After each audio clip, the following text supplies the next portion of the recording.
washabihim ajma'in amma ba'du. Langsung saja pada pagi hari yang menjelang siang ini kami dari kelompok 2 akan mempresentasikan tata cara atau prosedur cara pembuatan es kelapa dan soto. Adapun sebelum saya mempresentasikannya, terlebih dahulu saya akan memperkenalkan rekan-rekan dari kelompok 2.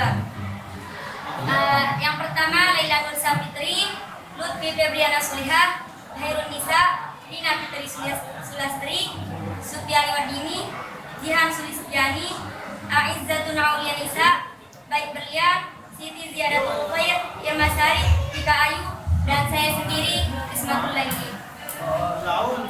Langsung saja saya akan menyebutkan bahan dan alat apa saja sih yang kita perlukan untuk membuat es kelapa dan sotonya. Terlebih dahulu saya akan mempresentasikan bagaimana tata cara atau prosedur cara pembuatan es kelapa. Pertama, bahan-bahannya. Bahan-bahan dari es kelapa muda itu yang pertama kelapa muda, es batu, larutan air gula, dan susu. Adapun alat-alatnya ada pengkerok, ada sendok, dan gelas plastik. Hal yang pertama yang dilakukan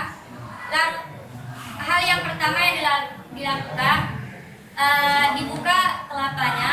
Kemudian kelapa yang sudah dibuka dituangkan ke tempat ke wadah tempat yang besar seperti termos. Kemudian setelah air kelapanya dituangkan, kita tinggal mengkerok kelapanya menggunakan pengkerok. Setelah itu larutan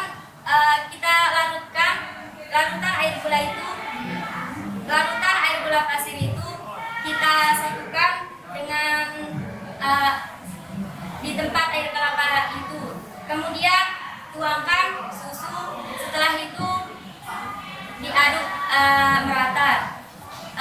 Setelah itu ditaruh di tempat gelas yang sudah disiapkan. Es kelapa muda pun jadi. Dan untuk tata cara pembuatan sotonya ada bahan. Yang pertama saya akan menyebutkan alat dan bahannya. Yang pertama alat-alatnya adalah kompor, panci, sendok, mangkuk, blender atau cobek, dan bahan bumbu. Bahan untuk bumbunya ada kemiri, bawang putih, lada, ketumbar, jahe, seledri, serai, bumbu bakso, micin, garam, sajiku rasa soto ayam, sajiku rasa sayur sop, kecap, cabai kering untuk membuat sambal, bawang merah, kelapa goreng atau serondeng. Bahan untuk menjadi isiannya ada bihun, ada telur, ada ayam, ada toge, ada ketupat, dan ada ketupat jeruk nipis. Nah, tata cara pembuatannya. Pertama-tama kita haluskan bumbu-bumbu terlebih dahulu. Dan bumbu-bumbu yang dihaluskan itu yang dijadikan satu itu, yang pertama itu kemiri, bawang putih, lada, ketumbar dihaluskan menjadi satu. Jika menggunakan cobek, ini cara untuk menghaluskannya itu bisa menggunakan cobek ataupun blender. Namun kami di sini menghaluskannya dengan cara blender. Kami menaruh bahannya di blender itu lalu tuangkan air. Setelah air dituangkan, maka di blender. Setelah halus, baru kita goreng dia terlebih dahulu. Setelah itu untuk bawang merahnya, kita potong bawang merahnya. Lalu setelah itu kita goreng sampai berwarna kekuningan. Setelah itu baru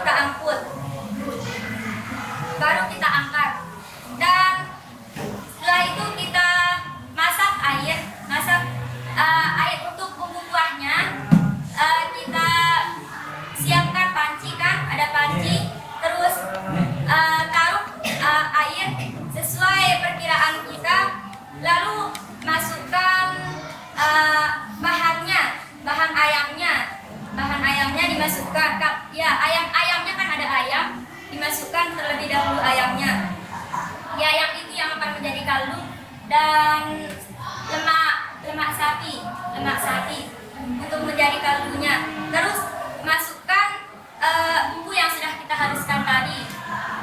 Tunggu hingga sampai mendidih. Setelah mendidih, baru masukkan seledri, serai yang sudah ditumbuk halus, yang sudah dikepret masukkan.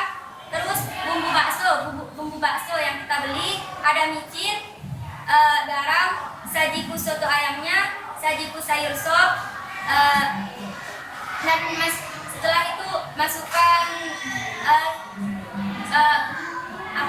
masukkan bawang goreng yang telah digoreng itu. Setelah itu setelah dia mendidih, maka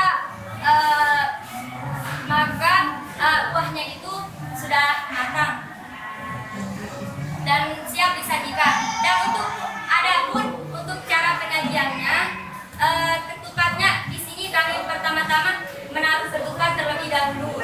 Setelah kami menaruh ketupat, baru kami menaruh timunnya terlebih dahulu. Terus setelah itu kami menaruh sayur togenya. Untuk sayurnya bisa menggunakan sayur, ditambahkan sayur apa lagi sesuai selera kita dah. Terus ada ayam. Setelah ayam itu baru masukkan bumbu bawang gorengnya, terus kelapa yang sudah digoreng itu. Dan jadi hiasannya bisa kita taruhkan telur dan jeruk nipis. Nah, untuk cara penyajiannya ini bisa kita lakukan sesuai selera kita masing-masing, tapi kami menyajikannya seperti ini. Sekian dari kelompok 2 presentasi dari saya. Semoga bermanfaat. Wassalamualaikum warahmatullahi wabarakatuh.